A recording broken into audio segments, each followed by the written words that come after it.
What's up, everyone? Mr. NoobTube Gamer. Today we're playing Call of Duty Ghost in 2024, 11 years later. Wow.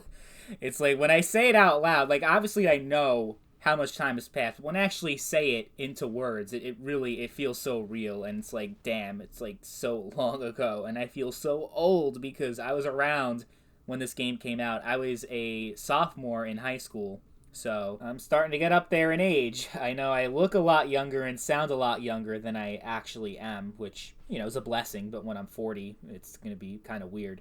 Anyway, Call of Duty Ghosts in 2024. It is the absolute worst Call of Duty game that you could possibly play in 2024. And yeah, it's not even an exaggeration. I can't think of a single Call of Duty game that would be a worse experience for you in 2024. Like, it's just bad. Call of Duty Ghosts is not good.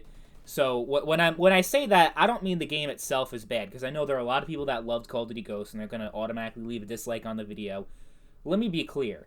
I'm not saying that Call of Duty Ghosts is the worst Call of Duty game of all time, or even close to being the worst Call of Duty of all time. That that goes to Modern Warfare, Modern Warfare 2, Modern Warfare 3.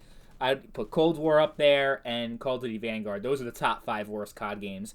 Ghosts isn't even close to being as bad as those. But if we're talking about playability, Call of Duty Ghosts just doesn't have anybody playing in 2024. People were hyping up the old CODs and, the backwards compatibility and all that stuff getting fixed with the servers. You had a lot of more people playing the old CODs like Black Ops 2, Modern Warfare 2, Modern Warfare 3, but Ghosts did not benefit at all from the classic COD hype. Part of it is because people don't consider Ghosts as one of those classic games. They consider Ghosts the beginning of the downfall, but the other part of it is that it's just the community is split between so many different platforms. Wasn't much of a problem back then because, when any Call of Duty game, no matter how bad it is, if it's the newest game, you're going to have people playing no matter what. But 11 years on, you have divided between 6 different platforms. You have the Xbox One version, the Xbox 360 version, PS4, PS3, PC, and Wii U. PC and Wii U, those 2 platforms just don't even consider playing those because completely dead. You won't find anybody. The PC version, every now and then, if you have like a Discord group and some people get together every now and then, once in a while, but it's so rare that you'll actually be able to find a full server for PC that, yeah, those 2 versions, PC and Wii U, don't even think about playing in 2024 unless you're like a campaign-only kind of person, which, when we're talking about Call of Duty, that's such a small portion of the community. Most people only play COD for the online multiplayer. So, yeah. So, basically, I would say in terms of which platforms have the most players, it's PS4, Xbox 360, Xbox One, PS3, PC, and Wii U in that order. So, that should be your priority of which versions that you would want to get. Now, the sad thing is that the digital version of Ghost, the 360 version, it has been delisted. So you're going to have to get a physical copy. Same thing with PS3, obviously. Xbox One and PS4 are definitely the most accessible versions of the game to have. But even if you have a version of the game that is playable and you can find full lobbies of Team Deathmatch, and really Team Deathmatch is realistically all you're going to get. You're not going to get Domination. You're not going to get Search and Destroy. You're not going to get any of that other stuff. So, yeah, it's basically TDM only. And it's also the original maps only, which usually is not a big deal. And, most people, if they're trying to get into a game for the first time, they're obviously not going to spend $50 or whatever it is on a season pass because they still charge full price for the DLC. The problem with Ghosts is the DLC is the only part of the game that is actually good and is actually fun to play.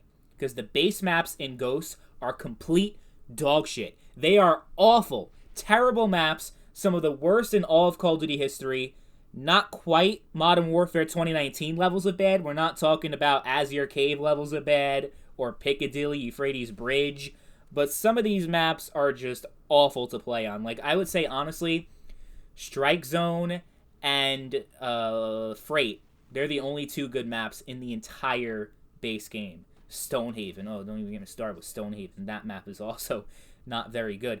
The problem is the maps are just too big.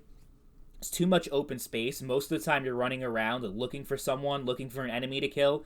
They play a lot better on Ground War, which is 9v9. So back then it wasn't as bad, even though it was still bad back then, but no one's playing Ground War anymore. It's only 6v6. At least half of the games, probably even more than half, of the games that I play in the base maps end on a timer. So you're just moving around, running around, looking for something to do, looking for someone to kill, and they're just yeah. It's basically a running simulator. That's what it is. There's no there's no action anymore because of how small the player count is, and how nobody plays the DLC anymore. If people play the DLC, my opinion would be completely different, because the DLC is honestly some of the best maps in all of Call of Duty history, not just DLC, in all of Call of Duty, and all the cool shit that goes on in some of the maps, like the map where you can play as Michael Myers if you complete the field order. And yeah, I remember each of the DLC maps had their own unique kill streak or reward, and they were also designed very well. They were honestly the best stuff that Infinity Ward has done, like, ever since. They haven't even come close to matching the quality of the DLC maps for Ghost. I suspect that Infinity Ward didn't actually make the DLC. They probably had another studio, maybe Raven or someone did it. I don't even know, but yeah, I think that's honestly the main reason why I can't recommend this game. Overall, like, the gunplay is fine. The balancing, I mean, the only bad thing I would say about the balancing of Call of Duty Ghosts, not necessarily, like, the lack of UAVs, because I don't think that is too much of a problem. I think it's honestly cool how they have it more strategic with the SATCOMs. So, you have less range and it doesn't cover the entire map. And you think, oh, maybe it's better for campers that way, that the UAV isn't traditional, but I don't know. I think it's still, it's not that big of a deal. The biggest problem is the fucking IEDs. Everyone's got an IED planted on the wall. As soon as you walk through, and the blast radius in Ghost, man, it's pretty bad. I'll just say that. It's something to look out for, and you're just like, that's going to be half your deaths in this game, is getting blown up by an IED or an IMS. That was also a problem in Modern Warfare 3, but yeah, I think that's honestly the main thing. Otherwise, the balancing isn't awful. I think the perk system, the create a class system, all that stuff is actually really good and is actually very well balanced, and I like it very much. The DLC, though, like, that's the other thing. The two best guns in the entire game, the Ripper and the Maverick, are locked behind a paywall, essentially. You have to pay extra for that. So that is not good. There are definitely a lot of problems with Ghost. I'm not going to try to say that it's a good game. I mean, the fact that the game only becomes good when you fork over another $50, I think that says a lot about, how far the Call of Duty series went downhill in a very short period of time. You went from the GOAT, Black Ops 2, I would say, in my opinion, it's the second best. Black Ops 1 is my favorite of all time. But you went from that to Ghosts, which, universally, like, there are a lot of people who loved it, but there are also, like, I would say, like, the vast majority of people said that Ghost is just, like, not good.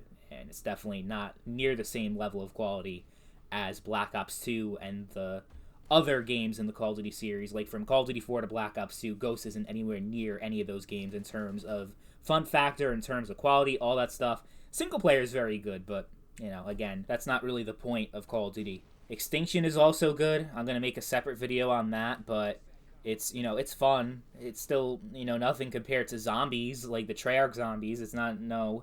So then, yeah, you went from that, and then you had Advanced Warfare, introduced supply drops. Black Ops 3, it was even worse with the supply drops. Then Infinite Warfare, World War II, Black Ops. I liked Black Ops 4, but it's like, yeah, it just doesn't, it hits different.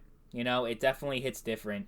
And it all started with Call of Duty Ghosts, the perceived downfall of Call of Duty. And I think, honestly, the main problem just came down to the maps. The maps were not good at all, and they're still not good. Player base is very small. It's just like, I can't recommend this. Unless you're like a completionist, it's like, I have to finish the Call of Duty collection, and I want to be able to experience every single Call of Duty multiplayer because I love Call of Duty so much. I'm interested in the history of Call of Duty. Then in that case, fine. But for most people, it's just not worth it. But let me know what you guys think. How do you overall, how do you think about Call of Duty Ghosts? How would you rank it among all the Call of Duty games? And do you still play it in 2024? Let me know in the comments down below.